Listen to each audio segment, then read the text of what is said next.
everyone. I'm J. Lenora Bressler, and welcome to the November 10th, 2019 edition of the Bible Delight in the Details.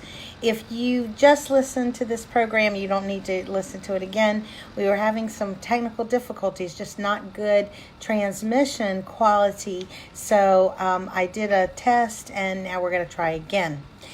We're going to be looking for the next couple days at Ephesians. Today, we're looking at Ephesians chapter 5, verses 15 and 16. And there's so much here in these two little verses to unpack. It's going to take us several days. But I want to focus on just a couple things for today. And here's what it says. It says, "Look carefully then how you walk, not as unwise, but as wise, making the best use of the time, because the days are evil." Let's start with look carefully. In the Greek, it's not some staid, quiet, now be careful out there. No, it's watch out. It has a connotation of great urgency because the severity of the consequences are so great. So in the Greek, it would be like, watch out, listen up, this is a big deal. So listen up, this is a big deal. We need to be very careful about how we walk. Now, we know that walk is often an analogy for the way we live. We talk about make your walk be like your talk, right? Are you walking the talk? You don't want to be a hypocrite and have your behavior betray what you're preaching, right? Well, it's the same kind of thing. We talk about people's walk with God. Well, we are talking about their life with God, right? And so we have to be careful. We need to really watch out how we are living. And Paul is talking to the Ephesians here, cosmopolitan people of yesteryear, us today, of course. And he says we need to be living not as unwise, but as wise. Well, that sounds good, but what exactly did he have in mind?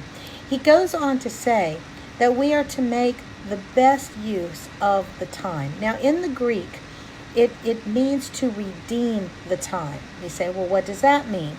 It means to truly optimize it, to make the absolute most of what we have been given. And in Sunday school today, I explained that, have you ever had a situation, maybe you were negotiating a contract, let's say, and you're talking to the person and there's some issues that you avoid. You don't talk about them. You don't bring them up. And then later, you're thinking, did I leave money on the table? Did I leave opportunities on the table because I didn't address them? Well, that would be an example of not redeeming the time, not making the most of the time. But we see that in all other kind of contexts as well. Have you ever had a situation where maybe you went to a party and you weren't really into it?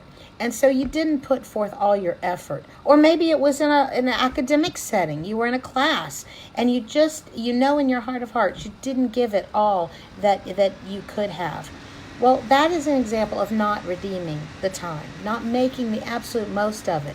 We do it constantly in our relationships. Have you ever had a situation where you've been talking to someone, maybe it was a very great, meaningful conversation, but for whatever reason you held something back? You didn't address something. You didn't say the words that later you wish you'd said. That's another example of not redeeming the time, not making the absolute most of it. I'll give you another example, and this will really come home to a lot of us, well-meaning Christians. Somebody's talking to you, and they're obviously having a hard time, and you say to them, "I'll pray for you." Now, there's nothing wrong with that. That's absolutely great. But here's the thing.